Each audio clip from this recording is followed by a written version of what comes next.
No be what show, if you check am, you go know. Blessings show from my head out to my toes. No be joke, even for my face, they show. I know if you count, though. The blessings of God upon me life, oh. See as my life is a balance, oh. Now the grace of the Lord taking me high, oh. No be fantasy, your love is my reality. The anointing they break it, the yoke all of them they believe. Say my God do the poor. The way you pamper me steady, you surprising me constantly, oh. Who see my energy, oh. This your love no be fallacy, oh. Even the blank can see, oh. Waiting you do for me, oh.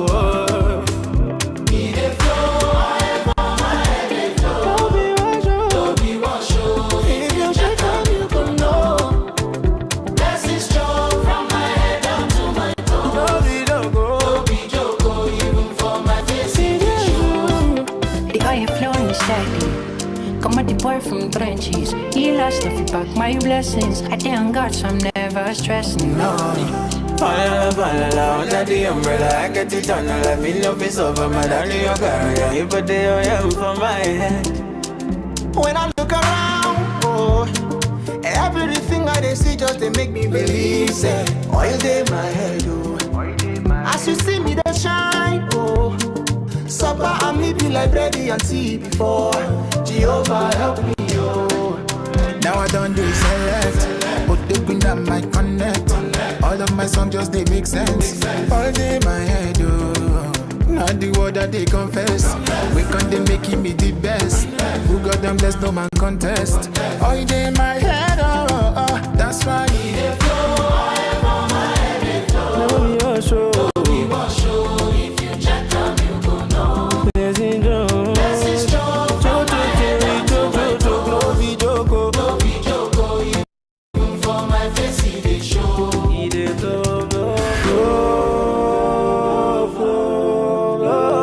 Get ready for the biggest Kingdom Business Conference in the Northeastern United States, the Global YEC Growth Conference 2024, hosted by UF Kofi Financial Group in collaboration with the Global Youth Empowerment Center. Be prepared to dive into topics such as creating generational wealth, real estate and other investments, leadership, entrepreneurship, personal and career growth. Date, Saturday, August 24, from 11 a.m. to 3 p.m. Venue, Eastwood Manor, located at 3371 East Chester Road, Bronx, New York 10469. Speakers: Reverend Mark Asantemenu, Lead and Senior Pastor, Upper Room Assembly of God. Dr. William Shoulders, Chancellor of Legacy University. Francis Kofi, President of Global Youth Empowerment Center. Ursula Kofi, CEO of UF Kofi Financial Group. Dr. Nana Harrison, Assistant Professor at the University of North Carolina. Nyamicha Wilson, Founder of Black Sisters in STEM. Dr. Mansan Listowell, Founder of House of Excellency Ministry. Anita Osei Ansa, founder of Transformational Life Coaching and Consulting. Secure your spot today with early bird registration for $120, regular registration for $170, and late registration for $190. For a limited time only, lock in the special discount today. Single, $20 off. Use code SPECIAL20. Couple, $30 off. Use code COUPLE30. For a special discount for college graduates, email admin@globalyec.org. Register now at conference.globalyec.org. For more information, contact info@globalyec.org or call 347-499-1618. Take advantage to network with like-minded individuals, recruiters from finance companies, business owners, and investors. Sponsors: UF Kofi Financial Group, Goshen Imperium Multi-Services, Lenscraft Studios, Faith Broadcasters Network, and Krentz Travel and Tour.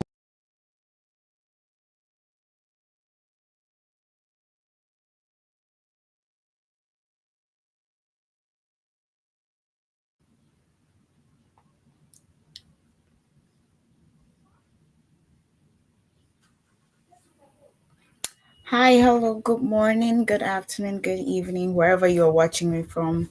Welcome to Faith Broadcasting Network, and I am your host, Jessica, today. So, today we are going to be continuing the talk on mental health. I know this is the episode 4, and today we have with us a special guest today. We have with us Mrs. Deborah KONADU, who is going to join us today in today's discussion on healthy lifestyle and mental health. Hello, Mrs. KONADU. How are you doing? Hello, good afternoon. How are you? I'm good. How are you? I'm doing excellent. I'm glad to be here. I'm glad to I'm have very you. excited. Yes. So, as I said earlier, today we're going to be continuing on the topic healthy lifestyle and mental health. This is the fourth episode for today. And I know we were supposed to have Reverend on with us, but today we have you here with me alone.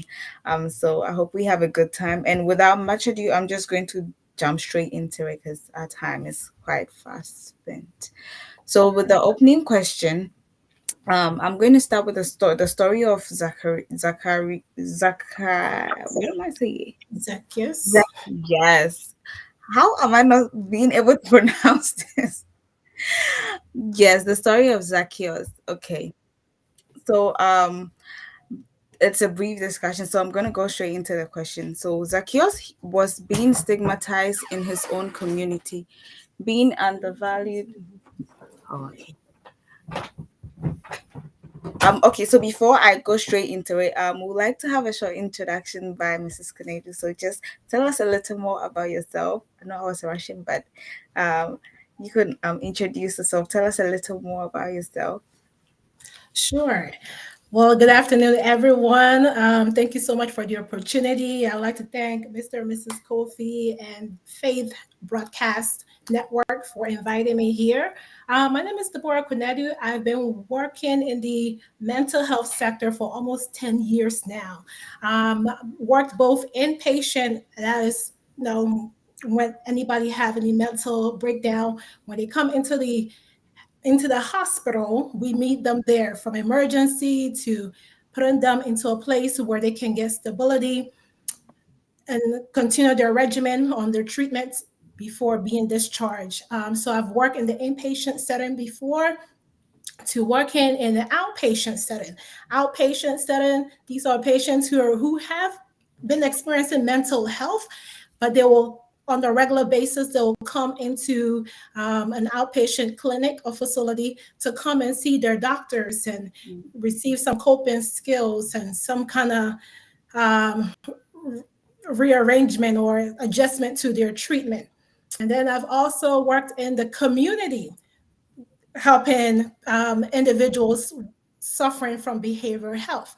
In the community too, there are those who um, have have struggles and hard time being independent. So on their own.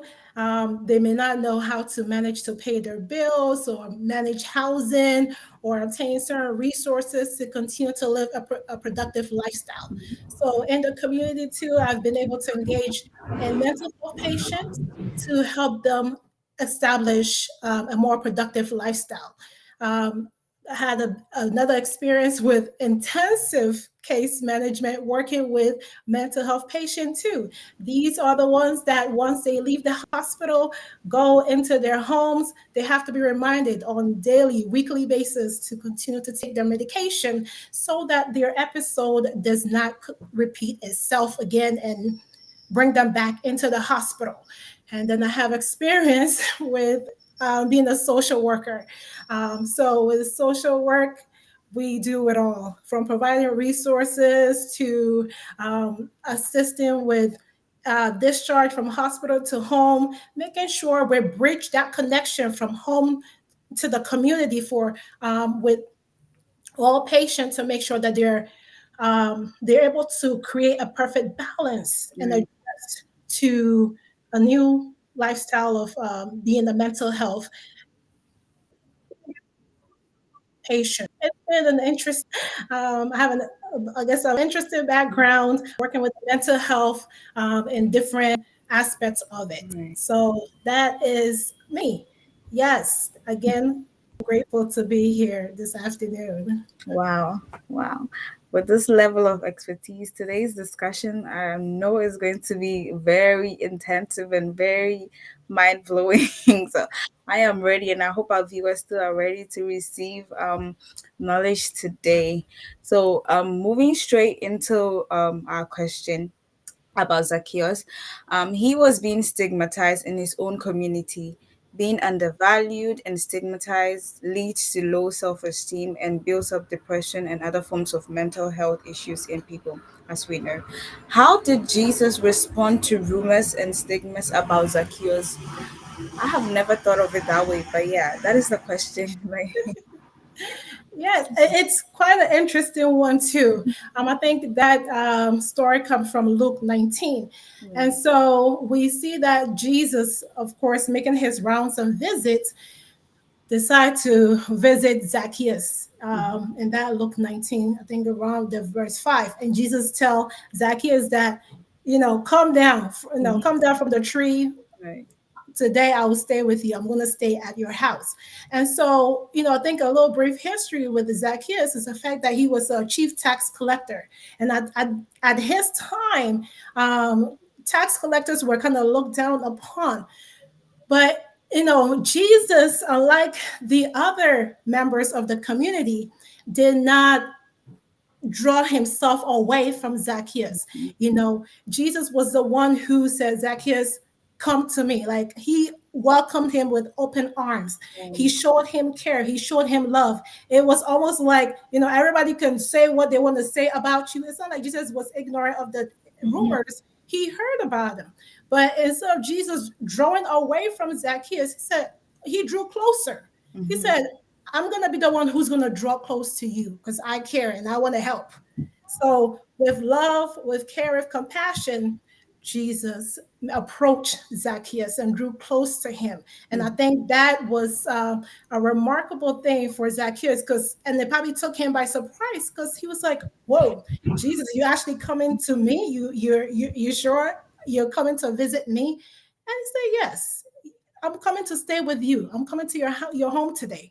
All right. And so when we talk about stigma, a lot of people, especially in the area of mental health, there's some people have demonized mental health. Some people really look down upon it and say, well, this person is up to no good. The mind is not working. So let me not mess around that person. They can hurt me. They can do this. They can do that. But instead of approaching it with a sense of care, a sense of love, a sense of, okay, how can we help you through this journey?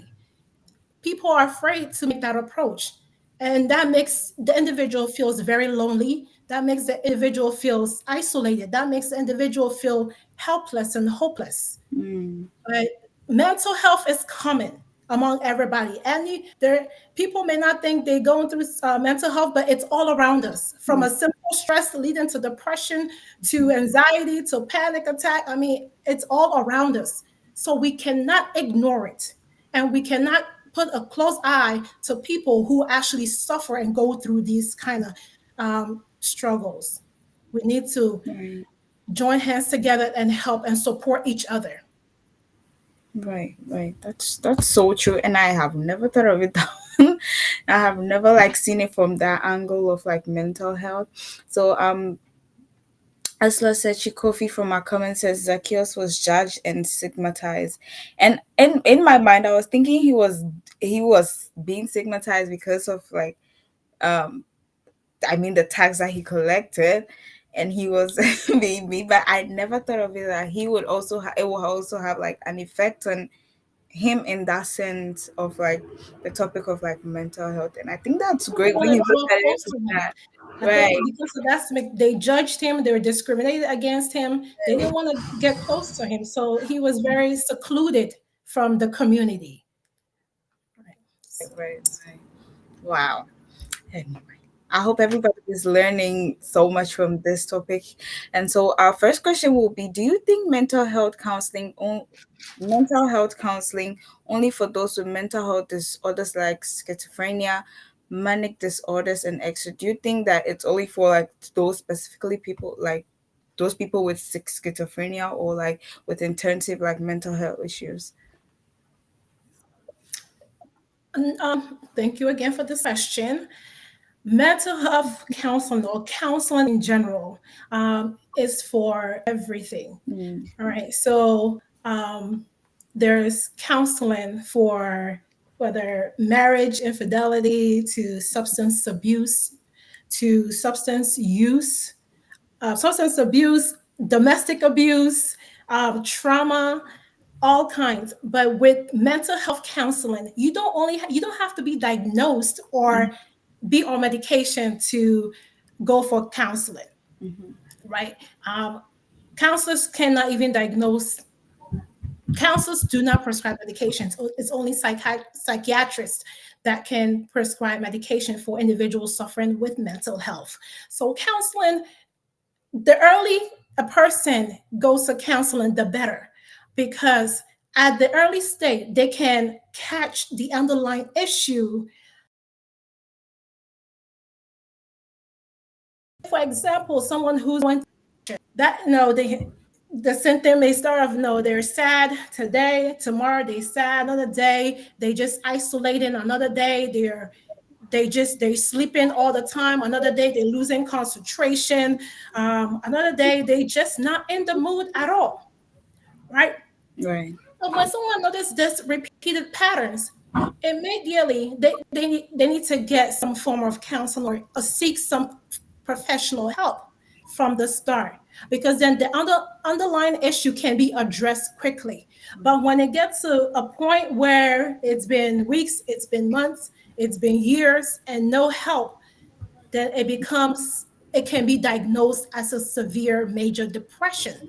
And at this point, the person is so, drowned into this sense of depression to the point that it may only take medication to come out of it. But if counseling is sought for early and the underlying issue is addressed, they can identify some coping skills to manage it early to avoid a long-term, you know, diagnosis of a complete disorder. So counseling, mental health counseling, is not only for just those with schizophrenia. I mean, everyone. Again, the earlier the better. But when they get to the state of becoming bipolar, schizophrenic, psychosis, it has reached, the extent where it also needs medication to treat it. Right. I think I get, but there's this misconception about like going to talk to somebody concerning your mental health. Like, it's. I mean, the first question anybody will ask you is like, "What is wrong with you?" Right? Like, why do you think you need counseling? And I think it doesn't matter if you have like a mental health, like an underlying mental health issue before you should go for counseling. And I think that should be preached like more times. Like, you need to speak to somebody about like everything. When something is wrong with you, you need to go to somebody and speak to somebody. Okay. Absolutely. And Yes. the underlying issue can be as simple as being stressed or overwhelmed from work, burnt out, someone's bullying you at school, something very little that someone can, talk to you about and see how you can best handle that issue before it consumes you. Right, that's true. Okay, so my next question will be, mental health is a sensitive topic that sometimes is hard to bring up for discussion. What are some ways to easily facilitate these discussions among the youth and our children? This is a great one. Um, because I think I could even relate to this question. Growing up, between the teenage age coming up to, when there were days where I'll be just so down and depressed, and African parents, they always say, "Oh, this one, that's how she is. That's what he is." But parents have to pay attention to children, and they have to be sensitive. They have to be sensitive when talking to the children, observing their children. All right. So every child is different. Some children can someone can do something to them and they can easily talk about it and say, "Oh, my feelings are hurt because so this person did this and that to me." Another person will just keep it in and it will linger in for so long, right? And before you know it, it has escalated to self-harm or something else. But one important thing is to foster trust with children, foster trust with people. No matter where you are, you may be hanging around with a certain person for a while, and over time, you may notice that their behavior has changed, right? Sometimes these individuals may not open up too quick. They want to feel like I can trust you before I can share what my issues are. Because one, let's be mindful that, as we mentioned, mental health has created a stigma. So not everybody will just say, "Oh, I think something is wrong with me mentally." And so, they fear that if they open up too quick, not only will you take the information and spread it around, but you're going to also use it to destroy them. So fostering trust, building trust with that person, it helps so that a person can open up and feel like they have a safe environment, they have a safe place to talk, to express what's going on with them. So in addition to that, privacy and confidentiality. All right. So when the person feel like they can trust you, and you also show them that whatever we discuss about whatever is going on, whatever this is, trust that is going to stay with me, and I'm going to keep it confidential. Right. In our mental health practice, we every time we work with our patient, we tell them, whatever we say is stay between us. Right. Unless I feel like you're going to harm yourself, then I will involve a third person into our discussion. And then age use appropriate languages. Some parents need to come down to the level of their children to communicate with them, to use their language that they understand, and for them to also, be feel free enough to also express what they're going through. Right. Parents, or especially parents, they have to incorporate mental health into their daily activities. And what do I mean by that? A child may not be able to express or cannot even identify what they're going through, right? So some ways, some activities that parents can incorporate is storybooks, storytelling, or books that have characters playing some of these identified behaviors that the child may be going through, so that the child can identify that, "Oh, this is what I'm going through. And because I'm going through this, I can, when I'm talking to my mom, I can say that, oh yeah, that character in the movie or that story, I think that's what I'm going through." And so the parents can understand the child better. Um, and even, for them to also express their emotion, for them to relate, playing games, artwork, um, artwork allow the child to express their feeling. So different things that will help the child relate and be able to communicate what they're going through helps. Parents also, we have to model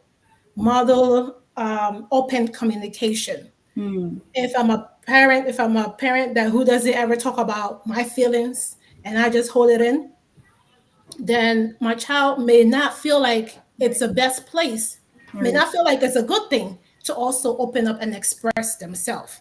But if they see the adult modeling that from time to time and also sharing some of their coping strategies, then the child will also feel like, okay, well, my mom does it all the time, or my dad express how he feels, so it's okay for me to also express and Right. talk about how I feel.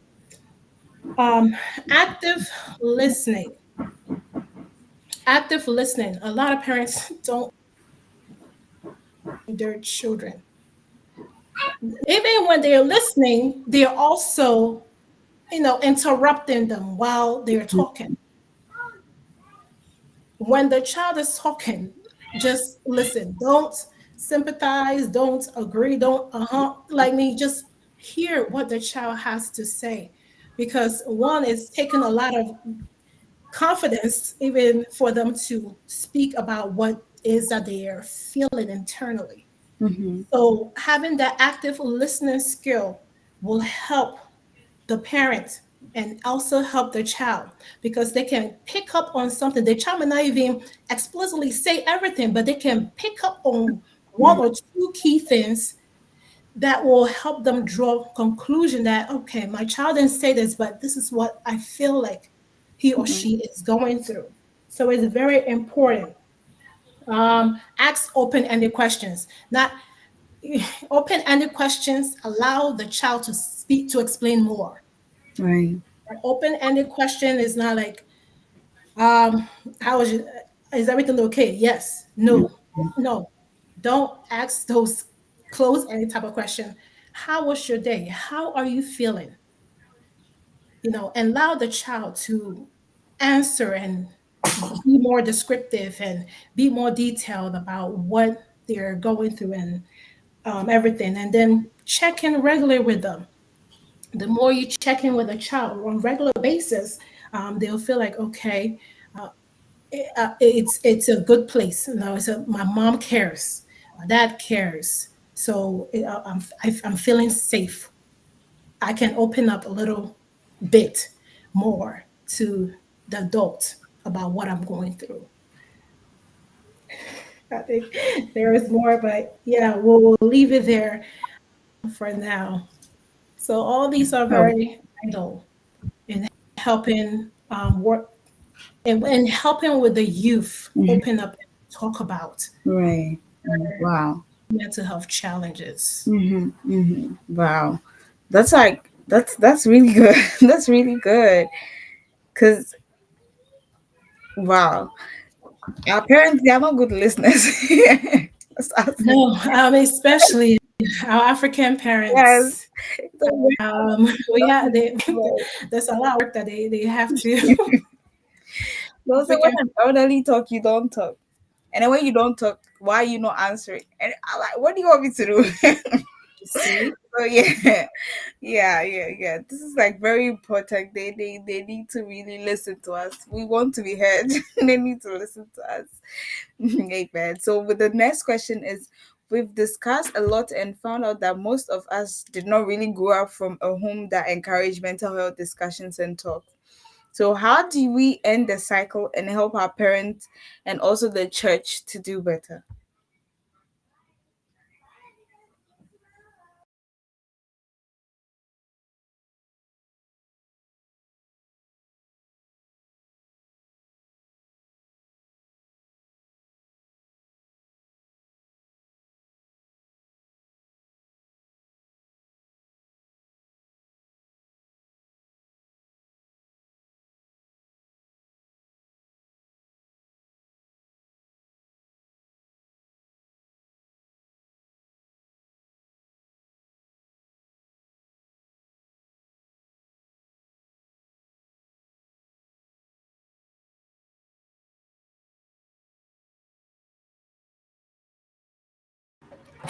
Oh, so I think Mrs. Konedu has disconnected. I'm sure she'll be joining very soon. But yes, I'm going to read some comments and thank you all for watching. Thank you, Miss Ursula, for watching. Thank you, Miss Rosemain, for watching. And yeah, so with our African parents, we beg, please listen to us more. Please listen to us more. Amen. So I think we'll be waiting for Miss Konedu to join in very soon.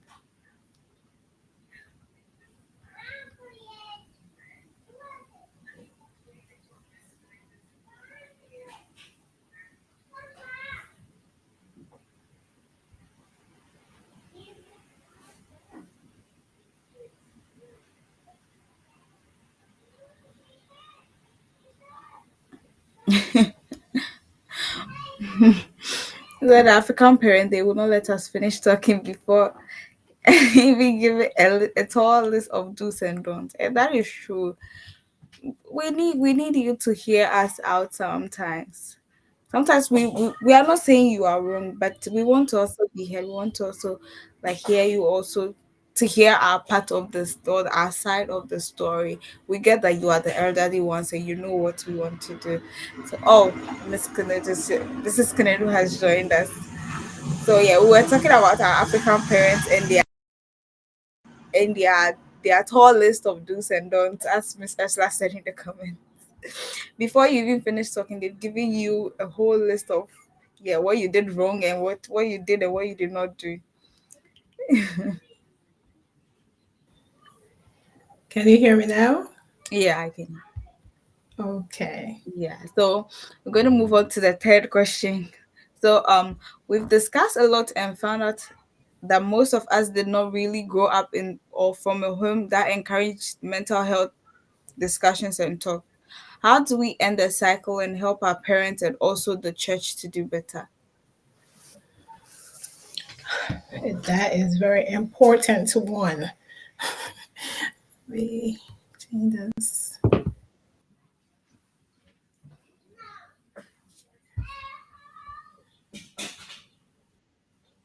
I think there's something with her connection, her side of the connection.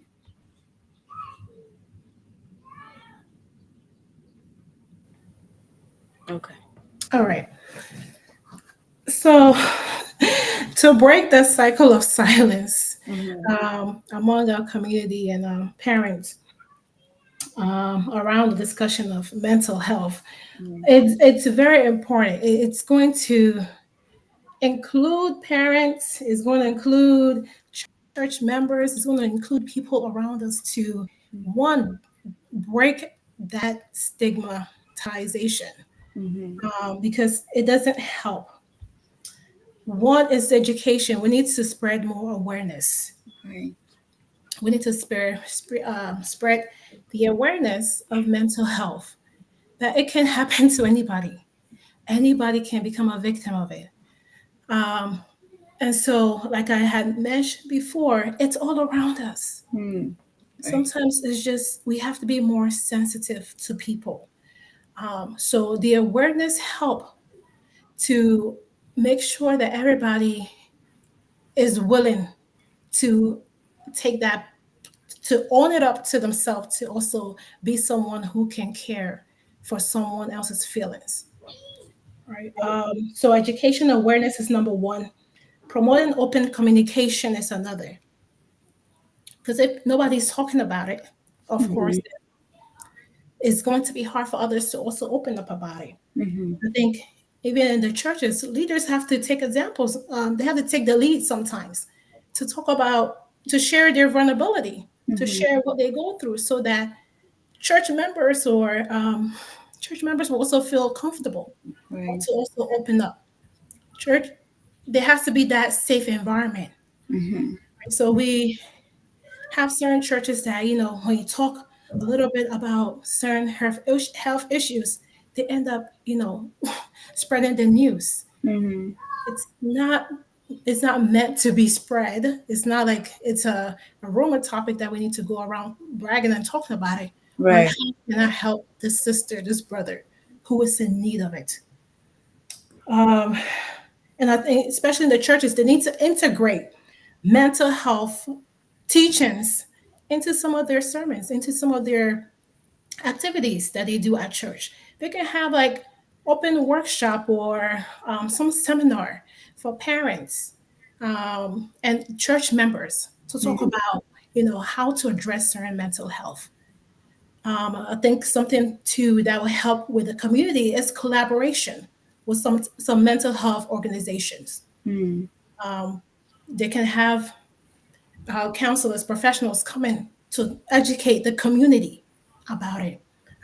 Back home, everyone whose mental health is demonized, put in the asylum. It's like we don't want to deal with you at all. You Right. know, it's we have to break the mindset of that mental health is demonized. Okay, because for some people, um, it may not take only faith to heal them. Mm, It takes treatment, it takes medication for them to receive healing. So mhm, some things you can pray about, but if the person doesn't have their own faith to activate to cause that healing, it is not going to happen. So in that case, that person needs to seek professional help, see a psychiatrist to get help. I remember the places that I've worked at, I barely see African there. I barely see, very few minorities will come around right. to get help. But commonly you see um, Caucasians, you see African Americans come around, but hardly do you see foreigners coming around to seek help because of this Mm, stigmatization. So it starts within the culture, the group, the community that we're in. When they break that barrier to make it, to create that safe, open environment for us to talk about it, mhm, then everybody will feel comfortable enough to open up and want to get help. right. Right. Wow. Miss Ursula said that churches must do better, and that's true. Like the leaders must be educated because they know the influence that they have on them, the people, the church. So if they don't know, yeah, obviously the church, the people, they are not going to know. So when the leaders are educated about these things, I feel that they yeah, there's an impact that they are going to be they are going to make, and I think that will be very helpful. Okay, so our next question is: there are common signs to notice in a person who is depressed or planning to commit suicide.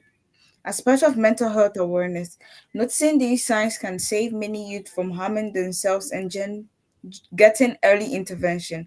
What are some signs to take note of and be aware of? Okay, thank you for that question. So yes, suicide is slowly gaining hold and is becoming more common nowadays, especially among youth. And so when we talk about some signs of depression, it start out more like emotional problem, Right. right? So you notice that the person is becoming persistently sad. They're always feeling sad. They feel empty. They feel hopeless. Mm, Anxiety. They worry too much. They're always fearful. Fear interferes with the daily activity. There are those also that feels very irritable or very frustrated right. all the time. Right. And so all of these are some things that we have to pay attention to. Some that feels very guilty, feel like my life is worthless. I can't, I'm not good enough. I'm not good at anything. I can't do it. Right. And then there's behavioral signs. Some behavior signs include withdrawal. Some people like to just isolate themselves, avoid family, avoid friends, get away from certain activities. Those things we have to pay attention to. Their appetite may change. They will not eat. They lose weight or Mm, gaining weight over time. The lack of energy. These all adds up. If you live with this person, or if you just a roommate with this person, or if you go to work with this person, go to church with this person, pay attention to the individual. mm, Some cognitive signs, difficulty concentrating. The person may have hard time concentrating. They always all their conversation is so negative. They mm, experience like negative thoughts. They will say things like they will talk about like death, dying, suicide. So we have to pay attention to these things. Some physical signs also include, I don't know, unexplained acne, like physical pain that they may be going through. They will neglect their personal care, and that's a big one. mm, They will neglect their personal care. They don't care about their physical appearance. They don't care about the personal hygiene, all of that. So, some verbal cues, talking about death a lot, feeling trapped, feeling hopeless. Behavioral cues, this one is very common. They will end up giving away all their valuable items. They will give out something that they cherish or spend so much on. They will begin to post some kind of farewell messages, either on social media or write notes or write letters and put them everywhere. They will engage in some risky behaviors that are self destructive, such as substance use. They will just drink themselves to death or smoke something that they shouldn't be smoking. Um, they will begin to find ways to find some kind of method to end life. And isolation. Once a person starts to withdraw from social interactions and activities, that raises a question mark. Because when the person is alone, you don't know what they're going through, you don't know what they're doing, right? And being alone, anything can happen. And so withdrawal is something that we have to pay attention to. Yeah. Some Wow. maybe some experience some may talk about it too. You can sense that desperation, or you can sense some kind of mood swings that they may exhibit from time to time. So these are things to pay attention to help individuals who may be thinking about going through suicide or um, act on what they're feeling at the time. Wow. Wow. Wow. Please let's pay attention to the people around us and really save a life because people are going through a lot silently and we have no idea about it. So we should pay attention to the people around us. Yes. Okay. So with the follow up, what on the first question that I gave, so what can we do to help friends and family who are suffering from these mental health issues? Be there for them. Hmm. Be close. Be close. Listen to them. Don't be judgmental. You know, find help for them, even if you can. When you notice that someone is going through something from this, form your own triage state. Like, be there, support them, show them care until you can find a professional to connect them to that professional to receive help. Right. Um, but avoid judgment. Avoid judgment because the person will feel like they're alone. Mm. When the person feel they're alone, that feeling alone can trigger other emotions, other feelings to do things that they shouldn't do. But like I mentioned, everybody goes through this. Everybody goes through some form. Some are severe, some are mild, some are just very minute. But pay attention to the people around you. Observe their actions and reactions. Observe the things that they do. Sometimes it doesn't take much to show someone that you care. You know, just walking up to them and say, "Hey, how are you feeling today? Is everything okay?" It goes a long way. It goes a long way. So, family, friends, church members, everybody has to play a role in helping bring that awareness to mental health and helping members who are struggling with mental health to get the help that they need Right. because it can be temporary. It's just little things that they're struggling with, that they just need someone to hear them and to pull them out from that state. Okay. So this is just my question. What if like someone vehemently like refuses any like kind of help? They feel they don't need help, right?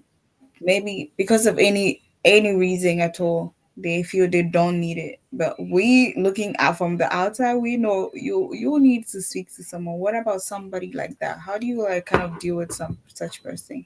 It's all about the approach, Hmm. right? If you aggressively go to someone and tell them, "Oh, you have this and that, and you need help," like the approach also speaks a lot. So if you go to someone who have mental health with a soft approach, they may listen. They may not open up all at one time, but they will, within them, they can tell, okay, at least this person care, and they were able to come softly at me about this issue. But if the approach is rough and just very condemning, then that's going to pull them farther away. That's going to draw them back. Right. Um, and again, the behavior. If the behavior has gone, if it's gone to the point where that person is just like they can't sleep, they can't eat, their physical appearance, everything is just out of order. They're complete disorganized. You can call 911. You can call the crisis hotline. There's crisis hotline in every state. A number, a contact. You can just Google it and they'll come up. Sometimes they can even bring somebody home to assess the person. So if the person is completely disorganized and out of it, call the crisis hotline, and they will send someone home to come and do assessment. So yes, it's all in the observation. If it's just something small and the person is just trying to avoid you from talking about it, then it's all about the approach. But if physically the person is completely disorganized, then you need to call the hotline and or the crisis line, and someone they will have someone come to the house to assess the person. We have something called 1013 hold. If they come to the house and the person is completely out of it and just very psychotic, they have the right to put a state hold on that person, meaning they will take that person to the hospital, and that person will will be under monitoring care for the 24 hours. The first 24 hours. If still there's no improvement, they will put another hold on them for 72 hours just to, make sure they're stabilized. Right. Right. Wow. Okay. So Ms. Ursula from our comment said that we have to listen more than being quick to give advice, and that is very, very true. Absolutely. Yes. And she said asking more questions may even lead the person to self-discovering that they need help. So let's learn to ask more questions than assume. Yes. Yes, that's very true. So I would like to ask your final words to conclude this long talk of mental health and how we should approach people. Like any final words that you could give. Okay. Well, again, thank you all for the opportunity to be here and to share my little knowledge with you all. Mental health, it affects every aspect of our life. Stress alone can, drag you to something else. So it's important that as mindful as we are about our physical health, we also have to be mindful about our mental health. All right. So the way you take care of yourself, your hygiene, you will eat right, you will sleep. It's interconnected. Our mood is affected. If you exercise regularly, if you you have social life, you do a little bit of this, a little bit of that, it helps our mood.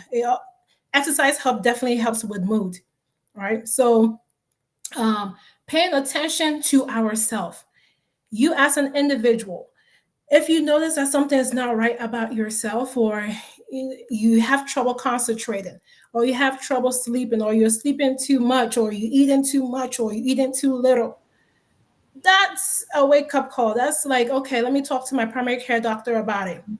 Doctor, this is what I'm feeling. This is what I'm going through. What could be going wrong? So they can identify some things early. Peer support, a support network is very important. In a support network, there are different type of support network, but you want to be at a place where people can, keep their eyes on you or kind of help you through some of these emotional challenges, Right. right? Because mental health affects the way we think, the way we act, our behavior, our social life, all of that included. Right. So assess or evaluate all different aspects of your life and see what's working or what needs to be properly balanced. And that will take us a long way. If your mental health is not right, you can worship God right. If Right. your mental state is not there, you can't even read your Bible and just like stay, keep a pure or a good relationship with God. Right. It's all interconnected. Above all the things that we do for God, the Bible says, and worship God with our heart, mind, soul, and spirit. Our mind is if we, the cliche goes, the mind is a very terrible thing to waste. Without our mind, we cannot do anything that we want to do productively in life. Right. So we have to be mindful of all of these different aspects of health, especially our mental well-being, so that we can be productive members, not only, for ourselves in a career, in the community, but anywhere and everywhere we find ourselves. Right. Right. Yes. Wow. Thank you so much, Miss. I never thought of some of these issues. So, in as much as we pay attention to the people around us, you have to also pay attention to you yourself as well. So Yes. don't go around looking into people and then ignore what you are actually feeling. And if you know that you need help, seek for that help, because Yes. yeah, it will go a long way in like preventing a lot of serious issues. And thank you so much. Like, I have learned a lot from this short time that we have spent together on here. Thank you all our viewers for being here today, and thank you, Miss Ursula, because we need to pay attention, because in every aspect there's stress in everything that we do. Oh, yes. Like everything in school, in like home, everywhere, like just Self being a human being self is care just is important. When right. you feel stressed, please apply some self care. If you enjoy walking, if you enjoy listening to music, if you enjoy, find something that you do that will help you relax, that will clear your mind from all the stress and the trouble of this world. It's not worth it. So Always self care is one. important too. Thank you so much. Like, I really appreciate you coming on here, Mrs. Konadu, and just giving us this really good nuggets that will go a long way with us. So regarding I think global program that is coming up, I hope everyone is going, and then we are going to register. And the upcoming program is going to help all of us a lot. So I hope everybody is going to go to that program, the Global EYC. I'm not sure if I'm saying this right, but yeah, that is the program that is upcoming, and I hope everybody joins. Yes, that it's on the screen right now, the Global YEC Growth Conference 2024. That is on set August 24th, 2024. So these are the details of the upcoming program. And yeah, let us all join, register, and I know we'll all be blessed at the end of the day. Amen. Amen. Thank you so much, Mrs. Canedo, for joining us. You're We really welcome. appreciate you. I hope God blesses you and give you more knowledge so that you come in and you share with us. Amen. Amen. God bless you too. God bless you. Thank you all for viewing, and thank you all who commented. And God bless you all too.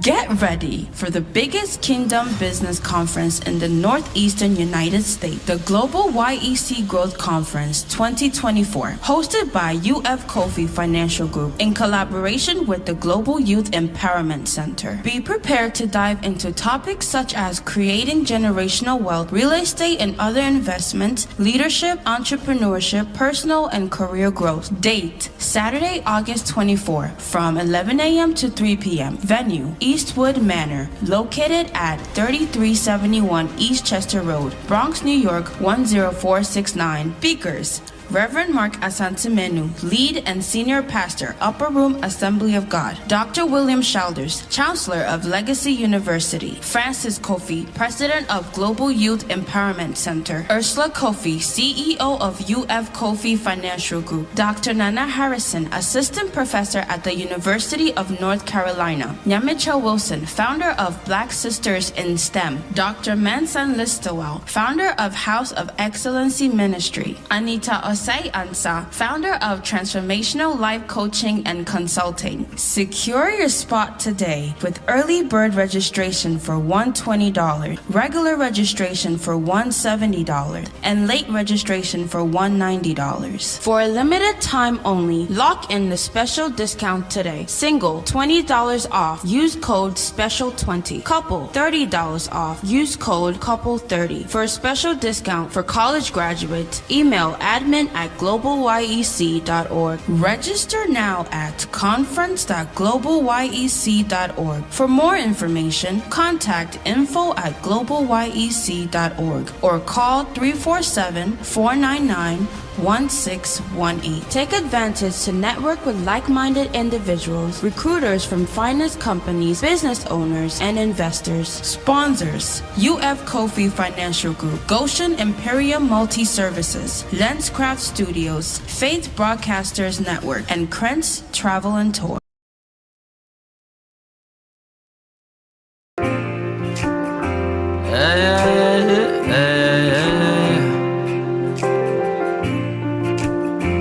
Don't get discouraged. I see you fighting all the demons in your life that have wreaked heavy carnage. Don't be dismayed. I know you think that your dreams and everything that you hope for seem to be late.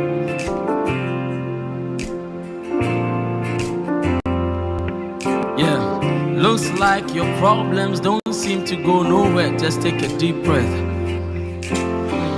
People talk about you, it's got you feeling down and really stressed.